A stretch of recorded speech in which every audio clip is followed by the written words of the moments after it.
CV yang dilirik sama HRD atau yang disukai HRD itu yang kayak gimana ya? Apakah yang warnanya merah, warna hijau, atau yang kayak gimana? Nah, kita bahas sekarang juga.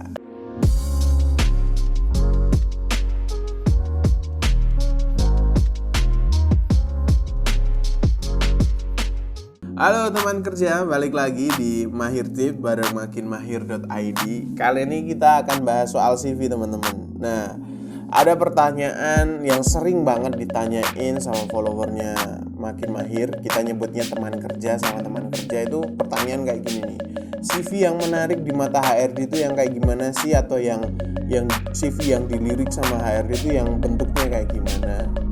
Nah, kita akan bahas satu persatu teman-teman. Hal-hal yang bisa membuat HRD tertarik dengan CV kamu.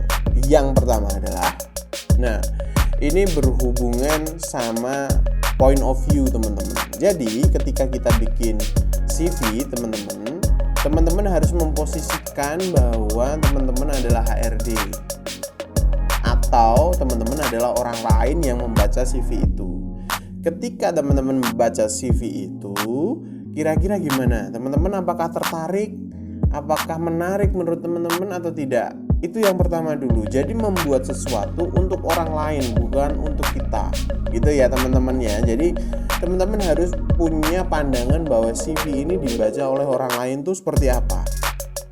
Kalau perlu teman-teman bisa minta tolong sama orang tua, tetangga, saudara, temen gitu untuk nge-review gitu. Nah, tapi teman-teman juga bisa nih kalau masih belum yakin di-review langsung sama HRD. Nah, caranya gimana kalau mau di-review langsung sama HRD? Nah, Makin Mahir ini buka kelas bedah CV langsung sama HRD. Nah, teman-teman kalau pengen daftar gimana? Cukup klik link di kolom deskripsi ya. Nah, di link itu teman-teman bisa langsung daftar untuk CV-nya di-review langsung sama HRD. Dikasih tahu salahnya di mana, cara benerinnya gimana. Itu yang pertama, oke? Yang kedua ini ringkas teman-teman. Jadi CV atau CV yang dipakai di Indonesia itu mirip dengan resume atau resume gitu ya. Jadi kayak ringkasan. Beda dengan CV pada umumnya. Kalau CV pada umumnya itu kita bisa sampai 2-3 halaman. Tapi kalau di Indonesia kebanyakan CV yang menarik atau CV yang banyak digunakan adalah CV yang versi seperti resume. Jadi padat begitu teman-teman. Padat, informasinya banyak, tapi padat dan bahasanya nggak bertele-tele. Jadi harus dibuat seringkas mungkin.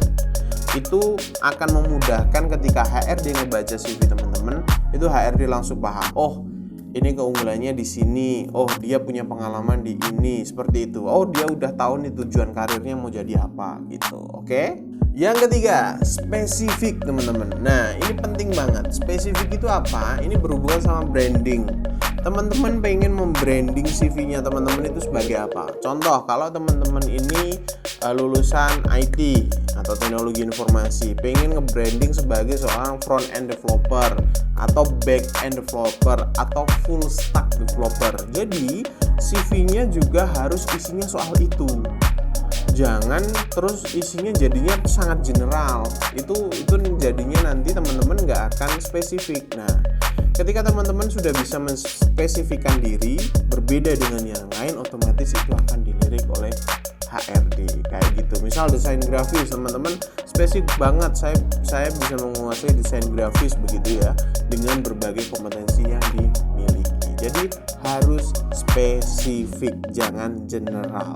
Yang terakhir teman-teman, perhatikan hal-hal teknis soal pemilihan foto. Ketika teman-teman mau pakai CV kreatif, otomatis pakai foto begitu ya. Nah, fotonya bentuknya harus seperti apa, harus diperhatikan. Jangan pakai jas alma mater, jangan pakai baju sekolah.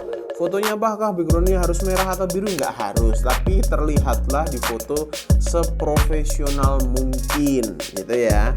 Yang kedua, pemilihan fontnya nggak usah pakai yang aneh-aneh, cukup pakai font standar, mau Calibri atau Times New Roman gitu ya.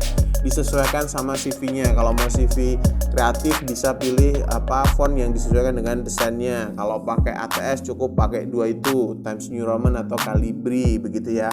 Layoutnya nggak usah banyak gaya, nggak usah banyak icon yang nggak penting. HRD nggak akan menyukai icon. HRD itu yang sukanya adalah melihat CV-nya itu padat dengan informasi, padat dengan hal-hal yang bisa membuat teman-teman punya nilai plus gitu. Nah, yang terakhir adalah pastikan ketika diekspor jadi PDF nggak ngeblur ya. Nah, karena kebanyakan ngirimnya kan lewat email gitu ya. Pastikan filenya itu jernih, bagus, nggak ngeblur. Oke, itu tadi tips membuat CV yang dilirik oleh HRD. Masih banyak hal lain yang akan kita bahas di Mahir Tips. Kita ketemu lagi di Mahir Tips selanjutnya. Dadah.